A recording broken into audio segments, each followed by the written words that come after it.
নমস্কার, clay jewellery making ক্লাসে day 2তে আপনাদেরকে ওয়েলকাম। ডে 1-এ দেখিয়েছি ক্লে জুয়েলারি বানাতে গেলে শুরুতেই কোন কোন জিনিসগুলো আমাদের লাগবে।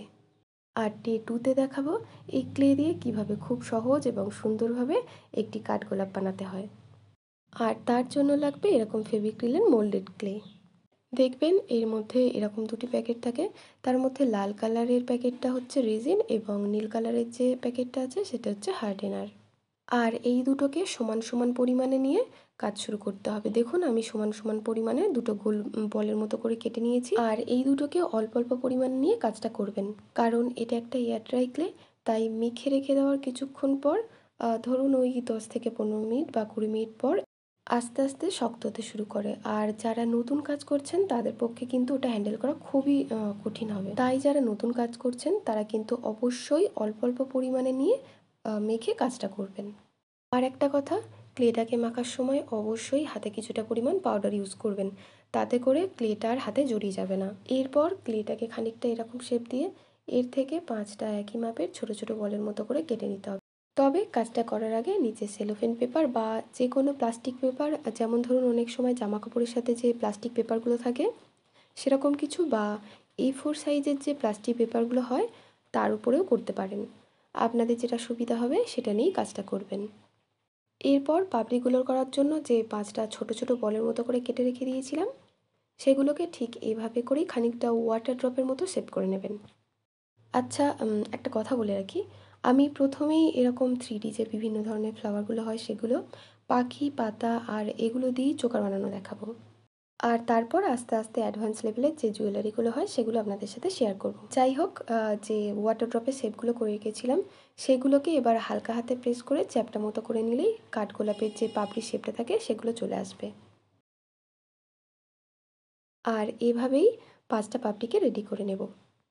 পাপড়িগুলো করার সময় খুব জোরে আঙুল দিয়ে প্রেস করবেন না, কারণ যদি পাপড়িগুলো খুব পাতলা হয়ে যায় তাহলে কিন্তু কাঠগোলাপটা করার সময় একটু অসুবিধা হবে আর ফুলটা দেখতেও অতটা ভালো লাগবে না।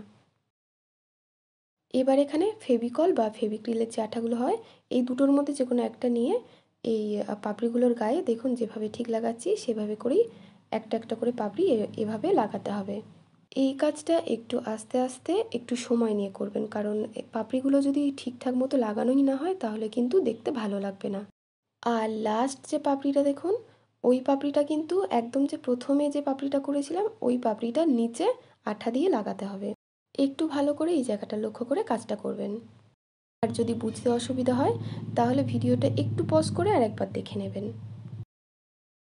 কাঠগোলাপটা প্রপারলি তৈরি হয়ে গেলে এরপর এটাকে আপনি 7 থেকে 8 ঘন্টা বা সূর্যের আলোতে 2 থেকে 3 ঘন্টা মতো শুকালেই এটা রেডি হয়ে যাবে।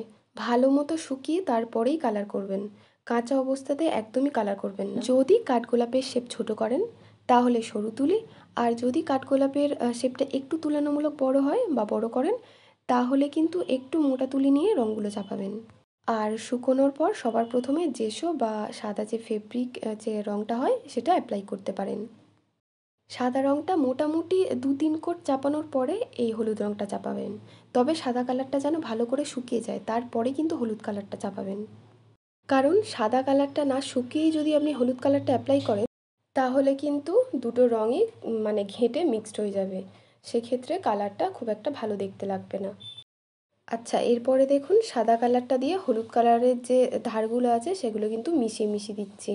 যদি সাদা কালারটা দিয়ে হলুদ কালারের জায়গাটা যদি না মিক্সড করে দেন তাহলে কিন্তু ওই হলুদ কালারের যে দাগটা লাস্টে সেটা থেকে থেকে যাবে আর কাঠগোলাপটা একদমই ভালো দেখতে লাগবে না। যাই হোক, পুরো ভিডিওটি আপনাদের কেমন লাগলো অবশ্যই কমেন্ট করে জানাবেন। আর নেক্সট কোন ফ্লাওয়ারের উপর আপনারা দেখতে চাইছেন সেটাও অবশ্যই কমেন্ট করে জানাবেন। আর আমার এই ভিডিওটি ভালো লাগলে প্লিজ একটা লাইক, কমেন্ট আর সাবস্ক্রাইব করে দেবেন। তাহলে দেখা হচ্ছে নেক্সট ভিডিওতে।